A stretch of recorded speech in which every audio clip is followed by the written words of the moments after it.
Well, while things are looking positive for markets, how is the job outlook for veterans? The unemployment rate for veterans is 6.9%, but for those who have served since 9/11, the number stands at 10%, far higher than the national average. Joining me in studio is New York State Senator Greg Ball, who leads the efforts to create equality jobs for returning veterans, and from my hometown of Philadelphia, former Congressman, Iraq vet, and MSNBC contributor Patrick Murphy. Thanks to both of you for joining me on this Christmas Eve, and happy holidays. Merry Christmas. Thanks, Kristen. Come back home to Philadelphia to celebrate the holiday. I will. I will come say hello at some point. Absolutely. Senator Ball, I want to start with you. You have introduced a bill that would give disabled veterans preferences on state contracts. Right. It has made its way through the Senate, hasn't gotten through the Assembly yet. What are some of the challenges, and why do you argue this is the right piece of legislation? This is a really big deal. I mean, when you look at the veterans in that post-9/11 environment, over 10% unemployment, and when you ask them, 50% say, you know, we're having a very hard time transitioning back into the economy. We do a very good job of telling 18, 19-year-old men and women, getting them to raise that right hand and say, I'm willing to fight and die for this country. We do not do a very good job of transitioning them back into this economy. So New York State is behind. We need Governor Cuomo to join in our efforts. We've passed this in the Senate now several times. The Assembly refuses to push this forward.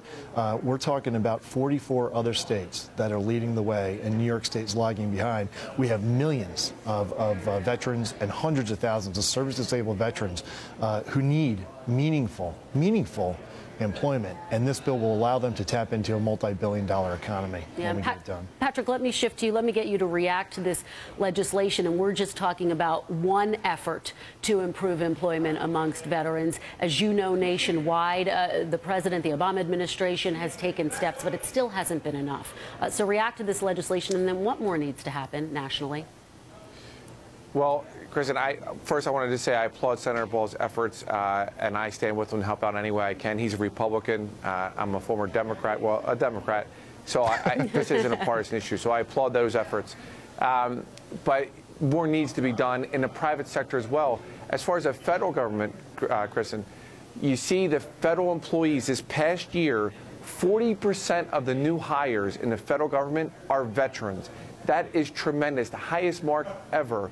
That's positive, but the private sector needs to step up as well to the table and make sure that we're recruiting these great Americans coming out of service, these great men and women who have leadership capability, who love our country, and are ready to devote themselves in the workplace to achieve great things.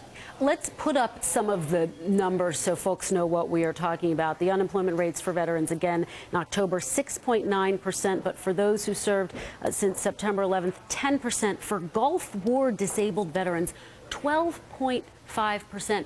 Patrick, what seems to be at the root of the issue? I know that there are potentially some transitional problems. You talk about the private sector needing to do more, needing to make a stronger effort to recruit returning veterans.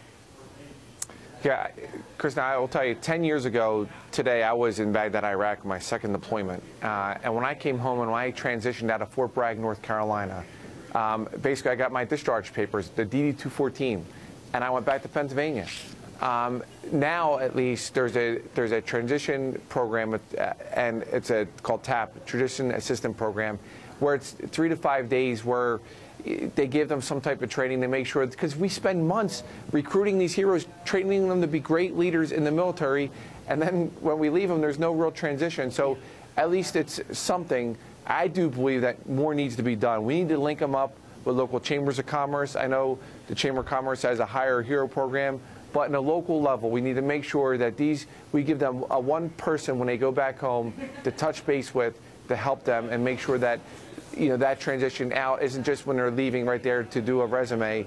It's a transition months in advance. And Senator Ball, it's not just the issue of unemployment. It's also the issue of health care. And then you have a number of veterans waiting on a backlog for veterans benefits. Well, you know, veterans are not asking for a handout. They're looking for an opportunity.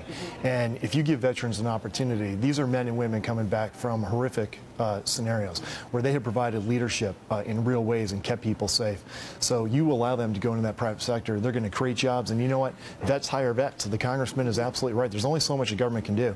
But most importantly, in New York State, we need to match that federal set aside and allow vets to get in that private sector. People are coming to me from Wall Street saying, we want to hire vets. We want to hire service-disabled veterans in New York State.